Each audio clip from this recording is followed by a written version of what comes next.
Hello family, स्वागत है आप सभी का कहानियों के अनमोल एहसास में। आप सब देख रहे हैं प्यार की निशानी एपिसोड नंबर 13। आई होप आपको ये सीरीज पसंद आए। अगर पसंद आए तो वीडियो को लाइक करना, शेयर करना और कमेंट करके मुझे मोटिवेट जरूर करना। बढ़ते वक्त के साथ आदित्य की बेचैनी बढ़ती जा रही थी। काव्या की लोकेशन को ट्रेस करते हुए वह सब शहर से दूर जंगल की तरफ पहुंच जाते हैं। जंगल का लोकेशन देखते ही आदित्य के अंदर डर बढ़ने लगता है। काव्या से दूर होने का डर।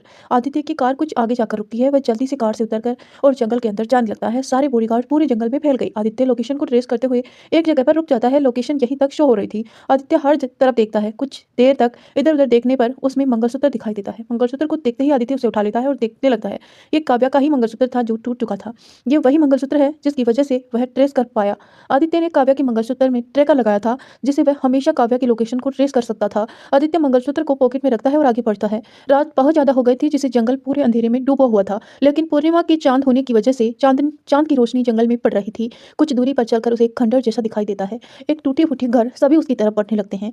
वहां आसपास कोई नहीं होता। अचानक आदित्य का दिल जोरों से धड़कने लगता है। वह उस घर के अंदर जाकर हर तरफ देखने लगता है। उसके साथ ही कुछ बॉडीगार्ड आकर पूरे कमरे की तलाशी लेते हैं। आदित्य के दिल का धड़कन बढ़ती जा रही थी, जैसे दिल उसे बता रहा हो काव्या यही कहीं है। 1 घंटा बीत जाते हैं लेकिन उन्हें वहां कुछ नहीं मिलता। रोकी आदित्य के पास आकर कहता है, बॉस यहाँ कुछ नहीं है। रोकी की बात सुनकर आदित्य कमरे से बाहर निकलने लगता है कि उसका दिल एक बार फिर जोर से धड़कने लगता है। आदित्य अपनी जगह ही रुक जाता है। आदित्य के रुकने से सभी रुक जाते हैं। तभी रोकी कहता है, क्या हुआ बॉस? आदित्य पलट कर कमरे को फिर से देखता है और कहता है, काव्या यहीं कहीं है। अच्छे से तलाशी लो, कुछ भी छूटना नहीं चाहिए। सभी फिर से तलाशी में लग जाते हैं। आदित्य को बहुत अजीब सी बेचैनी होने लगती है। आदित्य की नज़र अचानक ही एक लकड़ी के बॉक्स में चली जाती है। वह उस तरफ बढ़ने लगता है। जैसे जैसे वह कदम बढ़ाता उसकी धड़कनें बढ़ती जा रही थी। आदित्य उसके पास जाकर अच्छे से देखने लगता है। वह बॉक्स बिल्कुल नया था। उस बक्से की चारों तरफ कीलें ठोकी गई थी। आदित्य सबको बुलाता है और उस बॉक्स को खोलने को बोलता है। कुछ ही देर में सभी बॉडीगार्ड उस बॉक्स के सारे कीले को निकाल देता है। आदित्य अपने हाथ बढ़ाकर उस बॉक्स के ढक्कन को खोलता है तो अंदर देखकर हैरान हो जाता है। काव्या काफी बुरी हालत में बक्से के अंदर लेटी हुई थी। आदित्य घबराते हुए काव्या को बाहर निकालता है और जमीन पर लेटाकर उसके गालों को थपथपाते हुए पुकारने लगता है, wifey wifey please get up wifey. Aditya Kavya की नाक के सामने हाथ रखता है तो और ज्यादा घबरा जाता है। काव्या सांस नहीं ले रही थी। आदित्य काव्या के सीने पर कान रखता है तो उसका डर थोड़ा कम हो जाता है। काव्या की धड़कनें अब भी चल रही थी। आदित्य वक्त ना गवाते हुए अपने होठों को काव्या के होठों के साथ जोड़ देता है और उसे सांसें देने लगता है। आदित्य के ऐसे करते ही काव्या तेज तेज सांसें लेने लगती है। काव्या की सांसें लेते थे एक आदित्य काव्या को सीने से लगा लेता है और परेशान होते हुए गिल्ट से कहता है, आई एम सॉरी वाइफी, आज के बाद मैं तुम्हें कभी अकेला छोड़कर नहीं जाऊंगा। काव्या सांसें तेज ले रही थी लेकिन वह बेहोश थी, जिससे आदित्य को कोई भी बात उसके कान तक नहीं पहुंच पा रही थी। आदित्य बहुत देर तक काव्या के सीने से लगाए रखता है जिसे उसे अभी कोई काव्या को छीन कर ले जा रहा हो। आदित्य अचानक गुस्से में कहता है, पता करो ये सब किसने किया। आदित्य काव्या को गोद में उठाकर वहां से निकल जाता है। कार में जाकर आदित्य काव्या को ऐसे ही गोद में बैठकर उसके सीने से लगाकर आंखें बंद कर लेता है। आदित्य एकदम शांत बैठा था लेकिन उसके अंदर एक तूफान उमड़ रहा था जो काव्या की हालत खराब करने वाले के लिए बहुत ही ज्यादा खतरनाक साबित होने वाला था। कार सीधा सिंगानिया विला में जाकर रुकती है। आदित्य काव्या को लेकर अंदर जाता है। अब तक रात के 2 बज चुके थे। अरविंद देवी को कब से आदित्य के आने का इंतजार कर रही थी, वह एकदम से खड़ी हो जाती है। आदित्य सीधे काव्या को कमरे में ले जाता है। अरुण देवी सौरभ को बुलाकर लाती है। आदित्य देखता है काव्या के हाथ पैर और गाल पर चोट के निशान थे। ये सब देखते हुए आदित्य का खून खोल उठा। सौरभ चोटों को देखते ही समझ जाता है कि काव्या को रस्सी से बांधा गया था। सौरभ काव्या को इंजेक्शन देकर चोट पर दवाई लगाने को होता है कि आदित्य कहता है, तुम सोने जा, ये सब मैं खुद कर लूंगा। सौरभ आदित्य को देखता है, फिर अरुणी देवी की तरफ देखता है तो अरुणी देवी सौरभ को हाँ में सर हिला देती है तो सौरभ दवाई को साइड में रखकर वहां से चला जाता है। सौरभ के जाने के बाद अरुणी देवी भी काव्या को एक नजर देखकर चली जाती है। दोनों के जाते ही आदित्य दरवाजे को लॉक करता है और काव्या के पास जाकर बैठ जाता है। आदित्य दवाई लेकर काव्या के हाथों को पकड़ लेता है और बहुत प्यार से दवाई लगाने लगता है। चोट के निशान एकदम लाल दिख रहे थे। काव्या के दोनों हाथों पर दवाई लगाने के बाद आदित्य उन्हें अपने होठों से चूम लेता है। आदित्य अब काव्या के पैरों पर दवाई लगाता है और उसे चूम लेता है। आदित्य की नजरें अब काव्या के गालों पर पड़ती है जिस पर थप्पड़ के निशान साफ दिखाई दे रहे थे। उसे ये सब देखकर गुस्सा तो बहुत आ रहा था लेकिन वह खुद को कंट्रोल करके रखे हुए था। आदित्य काव्या के गालों पर दवाई लगाता है, फिर उसके चेहरे को बड़े प्यार से देखने लगता है। वह काव्या के एक हाथों को अपने दोनों हाथों में पकड़ता है और काव्या के चेहरे को देखते हुए कहता है, तुम्हारी ऐसी हालत का जिम्मेदार सिर्फ मैं हूँ। अगर मैं उसी वक्त तुम्हारे पास जाता तो तुम्हें ये सब देखना ना पड़ता। आइंदा मैं तुम्हें कभी छोड़कर नहीं जाऊंगा वाइफी। आदित्य गिल्ट से भर जाता है। वह काव्या के पास लेटकर उसे बाहों में भर लेता है और काव्या के मासूम चेहरे को एकटक देखने लगता है। काव्या का चेहरा देखते देखते उसे कब नींद आ जाती है उसे पता ही नहीं चलता। सुबह के वक्त काव्या के पलक खिलाने लगती है। उसके कानों में एक ही आवाज गूंजने लगी थी, तुमने मेरी मोहब्बत को मुझसे छीना है, इसकी सजा तुम्हें मिलकर रहेगी। जिस तरह मैं अपनी मोहब्बत में के लिए रोज मर रही हूँ उसी तरह मैं तुम्हें तड़पते हुए मरने के लिए छोड़ दूंगी। काव्या छट से अपनी आंखें खोलती है। काव्या खुद को अपने कमरे में देखकर थोड़ी हैरान सी हो जाती है। काव्या की नजरें अब कमरे में हटकर उसे बाहों में भरी सो रही आदित्य पर पड़ती है। आदित्य को देखते ही काव्या की बेचैनी पल भर में गायब हो जाती है। वह एकटक आदित्य को देखने लगती है। काव्या आदित्य के चेहरे को छूते हुए मन में कहती है, आपकी मोहब्बत में पता नहीं कितनी ही लड़कियां पागल हैं और इन 3 दिनों में मैं उन पागलपन की शिकार भी हो गई। काश कि आपके लिए उस लड़की को इतना तड़पना ना पड़ता। काश कि मैं आपकी जिंदगी में ना होती तो उस लड़की को आपकी मोहब्बत मिल जाती। काव्या मन में सोचते हुए आदित्य की गाल से हाथ हटाती है और उठने की कोशिश करने लगती है। ऐसे करते ही उसे अपने हाथों पर तेज दर्द होता है, जिससे उसकी दर्द भरी आवाज़ निकल जाती है। आवाज़ सुनते ही आदित्य की आंखें खुल जाती हैं और वह उठकर बैठ जाती है और काव्या से हड़बड़ाते हुए पूछती है, क्या हुआ? तुम ठीक तो हो ना? काव्या बिना आदित्य का जवाब दिए कहती है, हमें सावर लेना है। आदित्य झट से बोलता है, कोई जरूरत नहीं है। इतना बोलते हुए आदित्य काव्या को गोद में उठा लेता है। काव्या उसकी हरकत पर ज्यादा ध्यान न देकर कहती है, क्यों जरूरत नहीं है? एक तो आपके प्यार में पागल लड़कियों ने 2 दिन से मुझे कुर्सी पर रस्सी से बांध कर रखा हुआ था, जिसकी वजह से मैं 3 दिनों से सावर भी नहीं ले पाई। काव्या की बातों पर आदित्य ज्यादा ध्यान न देते हुए वॉशरूम में ले जाकर नीचे बैठाता है और काव्या की चोट को ध्यान में रखते हुए गीले कपड़े से काव्या को पोंछने लगता है। वहीं काव्या बोलती जा रही थी, आपको पता भी है उसने मुझे खाने तक को कुछ नहीं दिया और इसके बदले में उसने मेरे गालों पर थप्पड़ मार दिया। आदित्य काव्या के हाथों को बड़े ध्यान से पोंछता है और काव्या अपना बोलना कंटिन्यू रखती है, ये सिर्फ आपकी वजह से हुआ है। अगर पूरी दुनिया को आप पहले ही किसी रिलेशन में होने का दावा करते तो कम से कम लड़कियां आपका पीछा करना तो छोड़ देती। आपकी वजह से पता नहीं कितनी ही लड़कियां शादी के लिए मना कर रही होगी। आदित्य खड़ा होकर बाथरोब लेकर आता है और अपनी आंखें बंद करके काव्या की साड़ी को खोलने लगता है। काव्या का ध्यान अब भी आदित्य की हरकतों पर नहीं था, वह तो अपनी बातों में मगन थी। काव्या, अच्छा हुआ कि उस बक्से में उन्होंने कल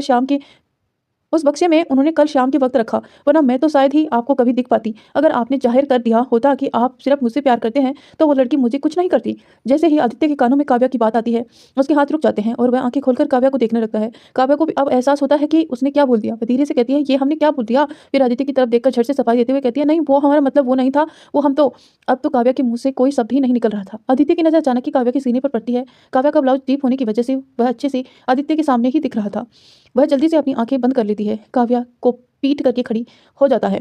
आदित्य को ऐसा करते थे काव्या खुद को देखती है तो हैरान रह जाती है। वह मन ही मन कहती है, इन्होंने मेरे कपड़े कब उतारे? काव्या साड़ी को लेकर खुद को कवर करती है और हिचकिचाते हुए कहती है, प्लीज आप बाहर जाइए। मैं आदित्य तेज कदमों से बाहर चला जाता है। उसके जाते ही काव्या राहत की सांस लेती है। आदित्य जैसे ही बाहर आता है उसका फोन बजता है। आदित्य कॉल को देखकर तुरंत रिसीव करता है। इधर से एक बॉडीगार्ड बोलता है, बॉस काम हो गया। आदित्य कॉल कट करता है। कुछ ही देर में काव्या बाहर आती है तो आदित्य वॉशरूम में चला जाता है। काव्या खुद को आईने में देखते हुए रेडी होने लगती है, लेकिन हाथ में दर्द होने की वजह से बाल में कंघी तक नहीं कर पा रही थी। काव्या जैसे तैसे फिर से कोशिश करने को होती है, तभी आदित्य अगर काव्या के हाथों से कंघी लेकर खुद काव्या के बालों को कंघी करने लगता है। तभी अचानक काव्या अपने गले पर हाथ रखकर कहती है, हमारा मंगलसूत्र। आदित्य काव्या के हाथों को नीचे करता है और एकदम सख्ती से कहता है, अपने हाथों को ज्यादा इधर उधर मत करो, तुम्हें दर्द हो रहा होगा ना। काव्या एकदम से खड़ी हो जाती है और कहती है, लेकिन हमारा मंगलसूत्र कहाँ गया? इतना बोलते ही काव्या जाने को होती है कि आदित्य काव्या की कमर से खींचकर उसकी पीठ को अपने सीने से सटा देता है। इस वक्त दोनों आईने के सामने थे। काव्या आदित्य को आईने में देखती है। आदित्य अपने दोनों हाथों से काव्या को मंगलसूत्र पहना देता है और टेबल से सिंदूर लेकर मांग भर देता है। एकदम से काव्या की आंखें बंद हो जाती हैं। आदित्य अपने दोनों हाथों को काव्या के पेट पर कसते हुए काव्या के कान में कहता है, मैं बहुत जल्द दुनिया के सामने हमारे रिश्ते को जाहिर करूंगा। इतना बोलकर आदित्य काव्या को अपनी आंख और पलटता है। काव्या की आंखें अब भी बंद थी। आदित्य अब कुछ बोलता है उससे पहले काव्या वैसे ही आंखें बंद करके कहती है, मेरी जिंदगी में कोई नहीं है सिवाय आपके। आदित्य काव्या के बोलने से थोड़ा हैरान रह जाता है। काव्या, ये सवाल 3 दिन पहले का है जिसका जवाब काव्या आज दे रही है। काव्या, ये सवाल 3 दिन पहले का है जिसका जवाब काव्या आज दे रही है। काव्या आंखें खोलकर आदित्य को देखती है। काव्या ऐसे देखने से आदित्य समझ जाता है कि काव्या क्या चाहती है। वह काव्या की आंखों में देखते हुए कहता है, तुम्हारे सिवाय मेरी जिंदगी में ना कोई थी ना कभी होगी। अब आदित्य का जवाब सुनकर काव्या मुस्कुराते हुए उसके गले लग जाती है। कुछ ही देर में आदित्य काव्या को अपने हाथों से नाश्ता करवाने लगता है। काव्या भी चुपचाप आदित्य के हाथों से नाश्ता करती है। नाश्ता करने के बाद आदित्य काव्या के हाथों और पैरों पर दवाई लगाता है और फिर काव्या के माथे को चूम कर कहता है, तुम आराम करो, हम शाम को मिलते हैं। और हाँ, ज्यादा चलने फिरने की जरूरत नहीं है। काव्या हमें सिर हिला देती है तो आदित्य अपना फोन और फाइल लेकर बाहर निकल जाता है। आदित्य के जाते ही काव्या अपनी आंखें बंद कर लेती है। जैसे ही काव्या आंखें बंद करती है उसके कानों में फिर से आवाज गूंजने लगती है, तुमने मेरी मोहब्बत को मुझसे छीना, बहुत बड़ी गलती कर दी। काव्या झट से अपनी आंखें खोलती है और अपने आप से कहती है, क्या सच में कोई प्यार में इस हद तक पागल हो सकता है कि उसकी मोहब्बत को छीनने वाले की जान ही ले ले? तो वहीं काव्या की खबर सुनकर सभी लोग उसे मिलने आते हैं और बात करने चले जाते हैं। काव्या उस लड़की के बारे में और जंगल में हुई घटना के बारे में किसी को नहीं बताती। काव्या नहीं चाहती थी कि उसकी वजह से किसी लड़की को नुकसान पहुंचे, यहाँ तक कि उसने तो आदित्य को भी नहीं बताया थी। वहीं एक अंधेरे कमरे में एक लड़की को कुर्सी से बांधकर रखा गया था। उसके सामने एक लड़की थी जो उसकी खातिरदारी अच्छे से कर रही थी। बांधी हुई लड़की के होठों से कोने से खून बह रहा था। गालों को थप्पड़ के निशान दिख रहे थे। वो 1-2 नहीं बल्कि जैसे 9-10 बार मारा गया हो। आदित्य अपने डार्क कोरा में कमरे के अंदर एंटर होता है। उस लड़की के सामने चेयर पर बिठाया जाता है। आदित्य लड़की के चेहरे से लेकर उसके हाथों और पैरों को देखने लगता है। कुर्सी पर उस लड़की की रस्सी में इतना टाइट बांधा गया था कि उसके हाथों और पैरों में बुरी तरह निशान दिख रहे थे। उस लड़की के चोटों को देखकर आदित्य को बहुत सुकून मिल रहा था। ये वही लड़की है जिसने उसकी काव्या को चोट पहुंचाई थी। जो चोट काव्या ने सही थी उसे 2 गुना चोट इस लड़की को मिल रही थी। तो आई होप दोस्तों आपको ये कहानी पसंद आ रही है। अगर पसंद आ रही है तो प्लीज वीडियो को लाइक करें और चैनल पर नए हैं तो चैनल को सब्सक्राइब करके नोटिफिकेशन ऑन करें ताकि जब भी मैं वीडियो डालूं आपको तुरंत नोटिफिकेशन मिले। धन्यवाद दोस्तों, इतना प्यार और सपोर्ट बनाए रखने के लिए। कहानी में कंटिन्यू बने रहिए। आदित्य के सामने बैठी लड़की कोई और नहीं प्रीत थी। आदित्य प्रीत को बहुत ज्यादा गुस्से में देख रहा था। प्रीत आदित्य को देखते ही समझ जाती है कि उसने जो किया है वह सब आदित्य को पता चल चुका है। वह थोड़ा मुस्कुराते हुए कहती है, अच्छा तो तुमने उस लड़की को बचा लिया, खैर कोई बात नहीं, इस बार बचा लिया, अगली बार नहीं। प्रीत इतना ही बोलती है कि आदित्य दर्द से उसका गला दबाने लगता है। आदित्य के हाथ गुस्से में प्रीत की गर्दन पर और ज्यादा कसते जा रहे थे। प्रीत को सांस लेने में दिक्कत होने लगती है। प्रीत खुद को छुड़ाने के लिए झटकाने लगती है। प्रीत की सांसें जब अटकने को होती हैं तो आदित्य झट से उसकी छोड़ देता है। प्रीत जोर जोर से सांसें लेने को खांसने लगती है। आदित्य अपने हाथ को जोर से अपनी अपने ही कुर्सी पर मारता है, जिससे उसके हाथों से खून बहने लगता है। प्रीत आदित्य को देखने लगती है। वह फिर से कहती है, बहुत लगाव है उस लड़की से। आदित्य गुस्से में कहता है, लड़की नहीं मिसेस काव्या आदित्य सिंघानिया। प्रीत झटके से कहती है, मुझे उसके नाम से कोई मतलब नहीं। लेकिन जैसे ही वह आदित्य की बातों को गौर करती है तो आश्चर्य से कहती है, क्या कहा तुमने? इस बार आदित्य कुछ नहीं बोलता तो प्रीत फिर से कहती है, अगर वो तुम्हारी वाइफ है तो अर्जुन की वाइफ कौन है? उसके इतना कहते ही आदित्य बॉडीगार्ड को पुकारने लगता है। टीना टीना जल्दी से अंदर आती है और सर झुकाए खड़ी हो जाती है। आदित्य अपनी जगह से उठते हुए कहता है, एक हफ्ते तक ना इसे कुछ खाने को देना और ना ही कुछ पीने को, और रस्सी को और कसकर बांध दो। प्रीत को इस सब बातों से कोई फर्क नहीं पड़ता। वह फिर से एक बार पूछती है, तुम्हें जो करना है कर लो, मुझे बस जाना है कि वो लड़की तुम्हारी वाइफ कैसे हो सकती है? मैंने उसे अर्जुन के लिए मन्नत मांगते हुए देखा है। आदित्य फिर एक बार बोलता है, काव्या मेरी वाइफ है। प्रीत एकदम से कहती है, तो अर्जुन की वाइफ? आदित्य कुछ नहीं बोलता और कमरे से बाहर निकल जाता है। प्रीत बस चिल्लाते हुए एक ही बात पूछ रही थी कि अर्जुन की वाइफ कौन है। वहीं दूसरी तरफ काव्या आदित्य के मना करने के बावजूद कमरे से बाहर आकर टहलने लगती है। तभी अरुणी देवी के कमरे से बाहर उसे कुछ सुनाई देता है तो वह रुक जाती है। अरुणी देवी बाला से कहती है, बाला उस लड़की की खोज को बंद कर दो। अब आदि की जिंदगी में काव्या है तो हम उस लड़की को आदित्य की जिंदगी में नहीं ला सकते। तभी विशाखा जी की आवाज सुनाई देती है, लेकिन माँ, हम उस लड़की को ऐसे ही कैसे भूल सकते हैं? उन्होंने आदि के दर्दों को दूर किया था। अरुणी देवी झट से कहती है, हमें पता है विश, लेकिन हम हालातों के प्रति मजबूर हैं। अगर अर्जुन की शादी काव्या से हो गई होती तो हम उस लड़की को आदि की जिंदगी में लाते, लेकिन अब हम ऐसे नहीं कर सकते विशाखा जी। लेकिन माँ, ये तो गलत है ना। अगर वो लड़की ना होती तो आज आदि की शादी भी नहीं हुई होती, आदि की बीमारी ठीक ना होती तो वह कभी शादी नहीं करते। अरुणी देवी कहती है, अब हम होने को तो नहीं टाल सकते ना विश। सारी बातों को सुनकर काव्या के दिल में टीस सी होती है। काव्या अपने कमरे में जाती है और बेड पर टेक लगाकर अपनी आंखें बंद कर लेती है। तभी उसका फोन रिंग होता है। वह देखती है तो ये पिया का कॉल था। काव्या जैसे ही कॉल रिसीव करती है तो पिया शिकायत करते कहती है, क्या यार, अपने पति में इतना खो गई कि मेरी शादी तक भूल गई। मैंने बताया ना कि मेरी शादी है। मैं तुझे 3 दिनों से कॉल कर रही हूँ पर तेरा तो पता ही नहीं है। काव्या, सॉरी मैं वो। काव्या इसके आगे कुछ बोलती पिया पिया तुरंत कहती है, कल मेरी शादी है और तू अभी की अभी यहाँ आ रही है, वरना भूल जाना कि तेरी पिया नाम की कोई दोस्त थी। इतना बोलते ही पिया कॉल कर देती है। काव्या फोन को बस देखती रह जाती है। हॉल में अरुणी देवी काव्या को ऊपर से नीचे तक देखने लगती है। फिर कुछ सोचते हुए कहती है, आप इस हालत में शादी में कैसे जा सकती हैं? काव्या कहती है, दादी मैं चली जाऊंगी, ज्यादा चोट नहीं है। अरुणी देवी फिर से काव्या को देखती है और फिर कहती है, ठीक है मैं आदि को। अरुणी देवी इतना ही बोलती है कि काव्या जल्दी से बोलती है, नहीं उनसे मत कहिए वरना वो हमें जाने नहीं देंगे। काव्या की बात पर सब मुस्कुराने लगते हैं। अरुणी देवी अनुराग रूहानी और रोमानी की तरफ देखकर कहती है, आप इनके साथ चले जाइए। रूहानी और रोमानी एकदम से कहती है, हम नहीं जा सकते, हमारा कल से ही एग्जाम स्टार्ट हो रहा है। अरुणी देवी अब अनुराग और रोहान को देखती है तो दोनों ठीक है बोलते हैं। अरुणी देवी सर्वेंट को बोलकर काव्या का सामान पैक करवा देती है और फिर कुछ ही देर में काव्या, अनुराग और रोहान सिंगानिया विला से निकल जाते हैं। अर्जुन के कमरे में सौरभ अर्जुन की रिपोर्ट को बहुत ध्यान से देख रहा था। तभी उसे कुछ गिरने की आवाज आती है। उसे सामने देखता है तो अर्जुन के हाथों से बेड पर रखा फोन गिर गया था, जो सौरभ ने गलती से रख दिया था। अर्जुन के हाथ हिल रहे थे। सौरभ जल्दी से अर्जुन की चेक करता है। सौरभ अर्जुन के हाथों को अपने दोनों हाथों में थमाकर कहता है, अर्जुन कोशिश करते रहो, तुम बहुत जल्दी ही उस दुनिया से बाहर आ जाओगे, अपने परिवार के पास, अपने अपनों के पास, जो कब से तुम्हारी राह देख रहे हैं, रोज तुम्हारे ठीक होने की भगवान से भीख मांग रहे हैं। वहीं दूसरी तरफ ध्रुव के कुछ दिन पहले की बातों ने श्रेष्ठा को बुरी तरह से उलझा दिया था। वह समझ नहीं पा रही थी कि आखिर काव्या को वह ध्रुव से कैसे बचाए। श्रेष्ठा सोफे पर बैठकर ये सोच ही रही थी कि ध्रुव आकर उसकी गोद में उठा लेता है और बाहर जाने लगता है। श्रेष्ठा झट से कहती है, तुम मुझे कहाँ लेकर जा रहे हो? ध्रुव सामने देखते हुए कहता है, सरप्राइज बेबी। श्रेष्ठा चुप हो जाती है। ध्रुव श्रेष्ठा को लेकर कार में बैठ जाता है। उसकी कार वहां से निकल जाती है। श्रेष्ठा बार बार ध्रुव को देख रही थी। वहीं ध्रुव अपने फोन पर किसी से बात कर रहा था। श्रेष्ठा की हरकतें ध्रुव अच्छी तरह से देख पा रहा था, जिससे उसके होठों पर मुस्कान आ जाती है। कुछ ही देर में दोनों कोर्ट पहुंच जाते हैं। ध्रुव कार से निकलकर श्रेष्ठा को अपने साथ अंदर ले जाता है। कुछ ही देर में दोनों कोर्ट के बाहर आते हैं। श्रेष्ठा के हाथ में इस वक्त मैरिज सर्टिफिकेट थी। श्रेष्ठा अपने नाम को अपने हाथों से छूने लगती है। अब उसका नाम श्रेष्ठा त्रिपाठी से श्रेष्ठा ध्रुव सूर्यवंशी हो गई थी।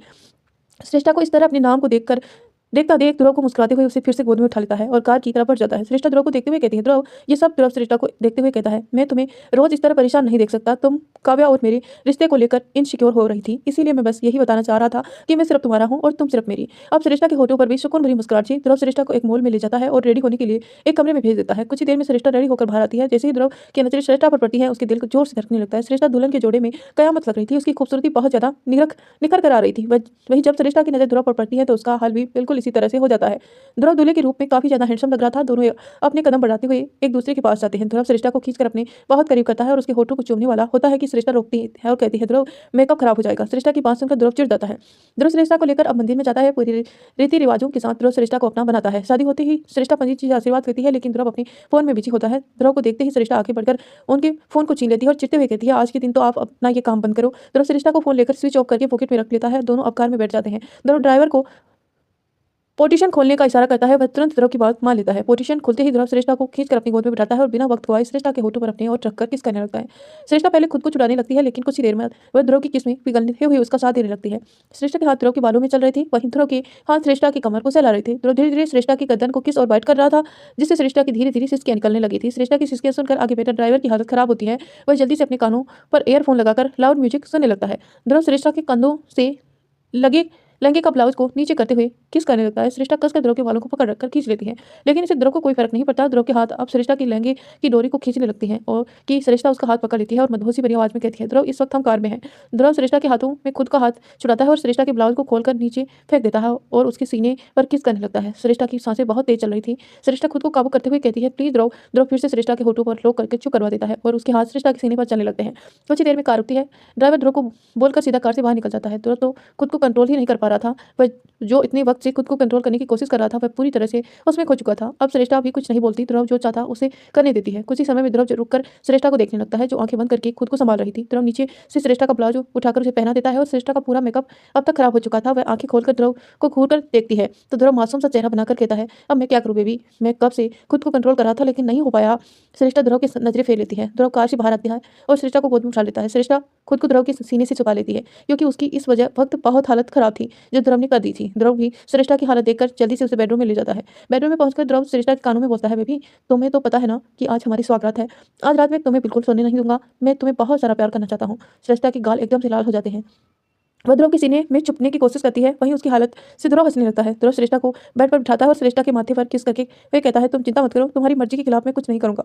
तुम जब चाहोगी हम तभी ये सब करेंगे, ओके। सरिता अब बस ध्रुव की आंखों में देखने लगती है तो ध्रुव थोड़ा झुककर कहता है, ऐसे मत देखो बेबी, वरना मैं अपनी बातों पर कायम नहीं रह पाऊंगा। सरिता ध्रुव की आंखों में देखते हुए कहती है, मैं चाहती भी नहीं हूँ कि तुम अपनी बातों पर कायम रहो। ध्रुव हैरानी से सरिता को देखता है तो सरिता कहती है, ध्रुव आज रात में तुम्हारे प्यार को महसूस करना चाहती हूँ। ये सुनते ही ध्रुव शरारत से कहता है, सोच लो फिर पछताना ना पड़े। सरिता हमें सिर हिला देती है तो ध्रुव सरिता को गले लगा लेता है और धीरे से कहता है, अगर मैंने तुम्हें हर्ट किया तो सरिता जवाब देती है, तुम्हें हक है। ध्रुव सरिता से अलग होकर उसकी आंखों में देखने लगता है। सरिता की आंखों में ध्रुव खुद के लिए बेइंतहा प्यार देख पा रहा था। काफी देर तक दोनों आंखों में देखने लगते हैं। सरिता ध्रुव के गालों पर हाथ रखता है, फिर कमरे से बाहर निकल जाता है। सरिता तब तक ध्रुव को देखती है जब तक वह उसे आंखों से ओझल ना हो गया हो। अब वह अपनी जगह से उठकर आईने में सामने खड़ी हो जाती है। आईने में न आज उसका रूप कुछ अलग लग रहा था। मांग में ध्रुव का भरा सिंदूर, गले में ध्रुव का पहनाया मंगलसूत्र देखते हुए सरिता की आंखें एकदम से नम हो जाती हैं। उधर काव्य पिया से बात बताई जगह में पहुंच जाती है। शादी के लिए उस जगह को दुल्हन की तरह सजाया गया था। काव्य को देखते ही पिया दौड़ती कर जाती है और उसे गले से लगा लेती है।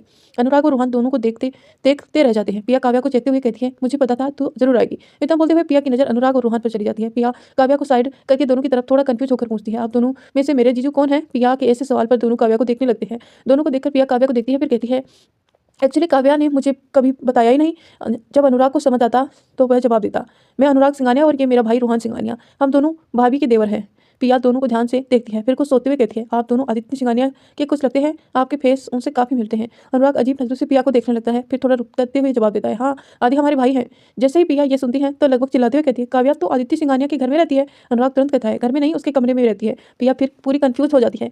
वहीं काव्या शांत सा बस उसकी सबकी बातों को सुन रही थी। पिया को इतना कंफ्यूज देखकर अनुराग कहता है, भाभी के हस्बैंड आदित्य सिंघानिया है, मतलब मेरे भाई। पिया हैरानी नजरों से काव्या को देखती है और फिर कहती है, तू आदित्य सिंघानिया की वाइफ है। काव्या बस हाँ में सर हिला देती है। पिया अपने भाई को बुलाकर अनुराग और रोहन को ले जाने के लिए कहती है और काव्या को खींचते हुए अपने साथ कमरे में ले जाती है। दरवाजा बंद करते ही पिया नाराजगी से कहती है, तूने मेरे कर्ज से शादी कर ली। काव्या आराम से बेड पर बैठ जाती है और कहती है, मैंने की नहीं, हो गई, बताया तो था मैंने तुम्हें सब कुछ। पिया जल्दी से काव्या के पास आते हुए कहती है, बस तूने यही बताया कि जिसे तेरी शादी होने वाली थी उसने न होकर उसे भाई से हो गई। काव्या हाँ में सिर हिला देती है। पिया चिढ़ते हुए कहती है, बता नहीं सकती थी, आदित्य सिंघानिया से हुई है। काव्या कोई जवाब नहीं देती। पिया कुछ सोचते हुए शरारत से मुस्कुराते हुए कहती है, तो बता, रोमांटिक तो है ना वो। अरे यार बता ना, तुम दोनों के बीच क्या क्या हुआ है। पिया के सवाल पर काव्या को अपनी और आदित्य की नजदीकियां याद आती है तो वह शर्म से लाल हो जाती है। काव्या को ऐसे शर्माते देख पिया उसे चिढ़ाने लगती है, होए होए ऐसा क्या याद आ गया जो तू इतना शर्मा रही है, कहीं रात में ज्यादा परेशान तो नहीं करता है। काव्या घूरकर पिया को देखती है और कहती है, ऐसा कुछ भी नहीं हुआ है हमारे बीच। पिया शरारत से मुस्कुराते हुए कहती है, अच्छा अब दोनों की बातें ऐसे ही जारी रहती हैं। पिया काव्या को बुरी तरह से चिढ़ाने लगती है क्योंकि काव्या ने कॉलेज के समय इतना कुछ जो कहा था आदित्य के बारे में, वो सब बातों को याद दिलाते हुए पिया उसे चिढ़ाने लगती है। रात के करीबन 12 बजे काव्या का फोन रिंग होता है। काव्या धीरे से आंखें खोलती है और फोन पर बिना नंबर देखे ही असहाय आवाज में कहती है, हेलो। उधर से आदित्य की आवाज आती है, अभी तुरंत बाहर आओ। काव्या की नींद एक झटके से गायब हो जाती है। वह फोन की स्क्रीन पर देखती है और हड़बड़ाते हुए कहती है, आप। आदित्य काफी रूडली कहता है, मैंने कहा अभी बाहर आओ। काव्या आप समझ आती है कि आदित्य उससे गुस्से है और वह जल्दी से उठकर कमरे से बाहर निकलती है। शादी का घर होने की वजह से घर की सारी लाइटें ऑन थी। काव्या सबकी नजरों से चुपते हुए बाहर चली जाती है। काव्या बाहर जाकर देखती है तो वहाँ आदित्य आंखें बंद करके कार की सीट एक लगाकर खड़ा हुआ था। उसके साथ ही बॉडीगार्ड की कार भी खड़ी हुई थी। काव्या थोड़ा घबराते हुए आदित्य के पास जाती है और चुपचाप से खड़ी हो जाती है। आदित्य अपनी आंखें खोलकर काव्या को झट से कार में सटा देता है। काव्या हैरानी से आदित्य को देखती है। आदित्य काफी गुस्से में लगता है। आदित्य अपने गुस्से को संभालते हुए कहता है, मुझे बताना जरूरी नहीं समझा तुमने? काव्या सर झुकाए हिचकिचाते हुए कहती है, वो हम दादी को बताकर आए थे। आदित्य कहता है, चलो कार में बैठो। काव्या हैरानी से आदित्य को देखती है और कहती है, मैं नहीं जाऊंगी। आदित्य काव्या को घूर कर देखने लगता है तो काव्या मासूम सी शक्ल बनाकर कहती है, प्लीज रहने दीजिए ना, कल शादी हो जाएगी तो वापस चली जाऊंगी। आदित्य एक नजर काव्या को देखता है, फिर उसकी नजर काव्या के हाथों के चोट पर चली जाती है। वह काव्या के हाथों को पकड़कर कहता है, मैंने मना किया था ना कमरे से बाहर निकलने के लिए। काव्या कुछ नहीं बोलती। अचानक ही काव्या की नजर आदित्य के हाथों पर पड़ती है जिस पर पट्टी बंधी हुई थी। काव्या आदित्य के हाथों को पकड़कर देखती है और आदित्य को देखते हुए थोड़ी नाराजगी से कहती है, अब बस हम ही बोलते हैं, आपने जो खुद चोट लगा ली है उसका क्या? आदित्य एक नजर अपने हाथ को देखता है, फिर काव्या को देखता है जो नाराजगी से उसे ही देख रही थी। आदित्य काव्या के बातों को नजरअंदाज करते हुए, तुम मुझे एक बार कॉल करके बता सकती थी ना कि तुम यहाँ आ रही हो? काव्या छोटे बच्चे जैसे मुंह बनाते हुए कहती है, बताती तो आप मुझे कभी आने नहीं देते। काव्या को ऐसा देखकर आदित्य का गुस्सा पल भर में खत्म हो जाता है। वह काव्या के हाथों को पकड़कर अंदर जाने लगता है तो काव्या पूछती है, आप भी यहाँ रुकेंगे? आदित्य कुछ नहीं बोलता और अंदर ले जाकर काव्या को देखने लगता है। आदित्य की नजरों को भांपकर काव्या आदित्य के कमरे में ले जाती है। वहीं पिया बड़ी बड़ी आंखों से दोनों को कमरे के अंदर जाते हुए देखती है। पिया धीरे से कहती है, यकीन नहीं होता आदित्य शिंगानिया मेरी शादी में आया है। तभी उसे के कॉल के उधर साइड से आवाज आती है, हेलो पिया। पिया की नजर अब फोन पर जाती है। वह हड़बड़ाते हुए कहती है, आई एम सॉरी रितेश, वो मैं बस। उधर से रितेश कहता है, कोई बात नहीं पिया, तुम सोने जाओ, वैसे भी बहुत रात हो गई है। पिया मुस्कुराते हुए कहती है, आई लव यू रितेश। उधर से रितेश की आवाज आती है, love you too forever. Piya अपने फ़ोन पर किस करती है और कॉल कट करके अपने कमरे में चली जाती है। ध्रुव काफ़ी लेट से घर आता है। वह कमरे में जैसे ही जाता है तो हैरान रह जाता है। कमरे में अंधेरा था और उसमें सिर्फ मोमबत्ती की रोशनी दिखाई दे रही थी। गुलाब के फूलों से पूरा कमरा सुगंधित हो रखा था। ध्रुव की नजरें पहले बेड पर जब पड़ती हैं तो वहाँ कोई नहीं होता। फिर उसकी नजरें बालकनी की तरफ जाती हैं जहाँ श्रेष्ठा खड़ी थी। श्रेष्ठा ने इस वक्त जो ड्रेस पहनी थी वह उसकी बॉडी को पूरी रिवील कर रही थी। ध्रुव धीरे कदमों से जाकर श्रेष्ठा के पीछे से हक कर लेता है। श्रेष्ठा की आंखें एकदम से बड़ी हो जाती हैं। ध्रुव श्रेष्ठा को अपनी तरफ पलटकर देखता है जिसकी आंखें अभी बंद थी। ध्रुव श्रेष्ठा के गालों को किस करते हुए कान के पास जाकर बहुत ही रोमांटिक वॉइस में कहता है, आर यू रेडी? श्रेष्ठा की मुट्ठियां अपने कपड़ों पर कस जाती हैं। ध्रुव श्रेष्ठा को गोद में उठा लेता है और धीरे से कहता है, baby please open your eyes. आज मैं चाहता हूँ कि तुम मेरे प्यार को महसूस के साथ साथ देखो भी। श्रेष्ठा धीरे से आंखें खोलती है और ध्रुव को देखती है। ध्रुव श्रेष्ठा की आंखों में ही देख रहा था। ध्रुव धीरे से श्रेष्ठा को बेड पर लेटाता है और अपनी कोट को निकाल देता है। श्रेष्ठा एकदम ध्रुव को देख रही थी। वह थोड़ी नर्वस हो रही थी। भले ही दोनों के बीच पहले से ही सब कुछ हो चुका था लेकिन जबरदस्ती से। पर आज श्रेष्ठा खुद ध्रुव को सौंप रही थी। ध्रुव श्रेष्ठा को के ऊपर आ जाता है और अपने होठों को श्रेष्ठा के होठों से तोड़ देता है। ध्रुव की किस बहुत ज्यादा सॉफ्ट थी। वह किसी भी तरह से आज श्रेष्ठा को हर्ट नहीं करना चाहता था। धीरे धीरे किस करते हुए गर्दन तक आ जाता है और श्रेष्ठा उसकी किस और बाइट करती लगती है। श्रेष्ठा चादर को कसकर पकड़ने लगती है। कुछ ही देर में दोनों के कपड़े फर्श पर पड़े हुए थे और दोनों एक दूसरे के प्यार में डूबी हुई थी। कमरे में बस श्रेष्ठा की सिसकियों की आवाज सुनाई दे रही थी। उधर काव्या गहरी नींद में सो चुकी थी और आदित्य बस एकटक काव्या को देख रहा था। उसे ही पता है कि ऑफिस से घर आकर काव्या जब कमरे में नहीं दिखी तो वह किस तरह पागलों की तरह उसे ढूंढ रहा था। काव्या को सामने न देखकर उसने बहुत अजीब सा दर्द होने लगता था। लेकिन जैसे ही आदित्य को पता चला कि यहाँ आई है तो वह बिना वक्त गवाए यहाँ चला आया। आदित्य काव्या के कानों पर हाथ रखकर धीरे से कहता है, प्लीज भाई मुझे छोड़कर मत जाना, एक पल नहीं रहा जाता तुम्हारे बिना। काव्या अचानक उठकर आदित्य के ऊपर आ जाती है और कसकर आदित्य को पकड़ लेती है। काव्या ये सब दिन में ही कर रही थी। वह धीरे से कहती है, अर्जुन ठीक हो जाएंगे तो क्या आप हमारे रिश्ते को खत्म कर देंगे? काव्या की हरकत से आदित्य अपने पहले तो मुस्कुरा रहा था लेकिन जैसे ही काव्या की बात सुनता है उसका चेहरा एकदम गंभीर हो जाता है। अब वह सोच में पड़ जाता है कि क्या वह सच में अर्जुन के होश में आने से काव्या को छोड़ देगा। लेकिन वह ऐसा तो बिल्कुल नहीं कर सकता था क्योंकि अब तो उसे काव्या की आदत लग चुकी थी। कुछ देर तक सोचने के बाद आदित्य काव्या को कसकर पकड़ लेता है जैसे अभी उसे कोई काव्या को छीन रहा हो। आदित्य काव्या को पकड़ कर अपनी आंखें बंद कर लेती है। आदित्य के अंदर जाने पर रोकी बाहर से ही कार के अंदर बैठकर अपना फोन को एकटक देख रहा था। रोकी के फोन पर इस वक्त माया का नंबर था जो वह एकटक देखे जा रहा था। माया के नंबर को देखते हुए रोकी अपने बीते दिनों में के पल को याद करने लगता है। रोकी गुस्से में बस चलाता ही जा रहा था और माया उसके पीछे आवाज देती हुई जा रही थी, रोकी। माया रोकी को इसके नाम से बुलाया करती थी, प्लीज ट्रस्ट मी, मैंने ऐसा कुछ नहीं किया। बोलते बोलते माया रोकी का हाथ पकड़ लेती है। रोकी झटके से माया का हाथ झटकता है और गुस्से से कहता है, मैं अंधा हूँ? माया रोकी के गुस्से में एक पल के लिए डर जाती है पर डरते हुए कहती है, तुमने जो देखा वो सच नहीं है। माया इतना ही कहती है कि रोकी गुस्से में चिल्लाते हुए कहता है, तो क्या मैं झूठा हूँ? मेरी आंखें झूठी हैं? माया यू चीट मी। माया जल्दी से नामे से हिलाते हुए कहती है, no no I am not. Rocky झटके से माया को कंधे को जोर से पकड़ते हुए कहता है, तो तुम उस रोहित को किस क्यों कर रही थी? यह मत कहना कि मुझसे गलतफहमी हुई है। मैंने खुद अपनी आंखों से तुम्हारे होठों को उसके होठों के साथ जोड़े हुए देखा है। क्लियर? बोलते हुए रोकी की आंखें गुस्से से लाल होने लगती है। माया धीरे से कहती है, हाँ तुम सही हो, रोहित और मेरे होठ एक दूसरे से मिले थे। ये सुनते ही रोकी और जोर से माया को धक्का देता है। माया नीचे गिर जाती है। रोकी चिल्लाते हुए कहता है, you are a cheater, you are a cheater. Maya, जो दिल हमेशा तुम्हें चाहता था वह आज से सिर्फ तुमसे नफरत करता है। I hit you, I hit you, I hit you. Maya, ये सब याद आती है रोकी की आंखें गुस्से से लाल हो जाती हैं। वह गुस्से से कार के जोर से मारता है। ड्राइवर ये देखकर डर जाता है। रोकी सीट पर देखकर अपनी आंखें बंद कर लेता है। आंखें बंद होते ही उसके सामने माया का मुस्कुराता हुआ चेहरा बनने लगता है। सुबह के वक्त जब काव्या की आंख खुलती है तो वह खुद को आदित्य के ऊपर पाती है। इस तरह से आदित्य के ऊपर देखकर काव्या उठने लगती है लेकिन उठ नहीं पाती काव्या, क्योंकि आदित्य ने अभी उसे कसकर अपनी बाहों में पकड़ा हुआ था। काव्या आदित्य को सोता हुआ देखने लगती है। आदित्य सोता हुआ या जागता हुआ, उसके फेस पर एक ही एक्सप्रेशन होता है, बिल्कुल शांत भाव। इसके अलावा उसके चेहरे पर गुस्सा दिखता ना गुस्सा दिखता। काव्या ने आज तक आदित्य के चेहरे पर इन दोनों भावों के अलावा कुछ नहीं देखा। काव्या आदित्य को देख ही रही थी कि दरवाजे पर नोक होता है। काव्या थोड़ा हड़बड़ाती जाती है। दरवाजे पर फिर से एक बार नोक होता है। काव्या कभी दरवाजे की तरफ देखती है तो कभी आदित्य की। आदित्य को कैसे उठाए काव्या को ये समझ नहीं आ रहा था। अब दरवाजे पर नोक की आवाज़ और जोर से हो जाती है। तेज आवाज़ से आदित्य की आंख खुल जाती है। वह अपने ऊपर परेशान काव्या को देखता है। एक बार फिर दरवाजे पर जोर से नोक होती है तो आदित्य काव्या को पकड़कर ही उठ जाता है। काव्या अब आदित्य को छूटने जल्दी से जाकर दरवाजा खोलती है। प्रिया जब से कमरे के अंदर आकर कहती है, इतनी देर से मैं नोक कर रही हूँ, क्या है, क्या कर रहा है, क्या कर। इतना बोलते हुए प्रिया की नजर आदित्य पर चली जाती है। उसे देखते ही प्रिया जम जाती है और वो भूत ही हो जाती है कि आदित्य कल रात में आया है। आदित्य प्रिया को बिना देखे सीधे वॉशरूम में चला जाता है। प्रिया तो जैसे होश ही खो बैठी है। काव्या प्रिया को हिलाती है तो वह होश में आती है और जल्दी से कहती है, सॉरी सॉरी। इतना बोलते ही प्रिया भाग जाती है। काव्या हैरानी से प्रिया को देखती है और दरवाजा बंद कर देती है। सुबह की चमकती धूप से श्रेष्ठा की आंख धीरे से खुलती है। आंख खुलते ही उसकी नजर ध्रुव की नजरों से टकरा जाती है। ध्रुव एक टक श्रेष्ठा को देख रहा था। श्रेष्ठा को अचानक रात के पल याद आने लगते हैं तो वह शर्म से नजरें झुका लेती है। श्रेष्ठा को यूं शर्माते देख ध्रुव मुस्कुराने लगता है। श्रेष्ठा के शरीर पर इस वक्त कोई कपड़ा नहीं था। ध्रुव उठकर अपनी पैंट पहनता है और श्रेष्ठा को चादर से लपेटकर वॉशरूम में ले जाता है। बाथटब में श्रेष्ठा को लेटाकर खुद भी उसके साथ ही बैठ जाता है। ध्रुव धीरे से चादर को हटाकर श्रेष्ठा को देखता है। श्रेष्ठा के पूरे शरीर में ध्रुव के लव बाइट्स के निशान थे। ध्रुव श्रेष्ठा को देखते हुए पूछता है, क्या मैं रात को ज्यादा वाइल्ड हो गया था। श्रेष्ठा ध्रुव की आंखों में देखते हुए फिर अपने हाथों को अपने गले से लपेटकर कहती है, बिल्कुल नहीं माय डियर हस्बैंड। ध्रुव श्रेष्ठा के चेहरे को अपने हाथों में भरकर माथे पर किस करता है। कुछ देर बाद दोनों सावर लेकर बाहर आते हैं। इधर काव्या एक जगह पर आदित्य के साथ बैठी हुई थी। मेहमान आते जाते हुए दिख रहे थे। शादी का माहौल बहुत प्यारा लग रहा था। अनुराग और रूहान कुछ दूरी पर बैठे हुए थे। अनुराग थोड़ा हैरानी सा कहता है, आदि भाई शादी अटेंड कर रहे हैं। I can believe that. मुझे तो ये बिल्कुल सपना लग रहा है। रोहन कहता है, भाभी के आने के से आदि भाई काफी ज्यादा चेंज हो गए हैं। अनुराग काव्या को देखते हुए कहता है, सच में अगर भाभी ना होती तो हमारे खड़ूस भाई एक झलक तक नहीं दिखाता। काव्या की कुछ दोस्त काव्या से ये पास जाती है। हाय काव्या, उसमें से एक कहती है। काव्या उसे देखते हुए मुस्कुराते हुए हाय करती है। सभी दोस्तों की नजर आदित्य पर थी और आदित्य की नजर अपने फोन पर। काव्या एक नजर आदित्य को देखती है लेकिन वह किसी को भी आदित्य से इंट्रोडक्शन नहीं करवाती क्योंकि उसे पता है कि आदित्य कभी भी उसके दोस्तों के साथ नहीं मिलेगा। काव्या, चलो हम पिया के पास चल जाते हैं। काव्या अपने दोस्तों की बात मानकर उठने को होती है कि उसे एहसास होता है कि आदित्य ने उसे पकड़ा हुआ है। काव्या सभी की तरफ देखकर मुस्कुराते हुए कहती है, तुम लोग जाओ, मैं तुम लोगों के पीछे आती हूँ। सभी वहां से चले जाते हैं। काव्या आदित्य को देखते हुए कहती है, आप मुझे क्यों पकड़ा है।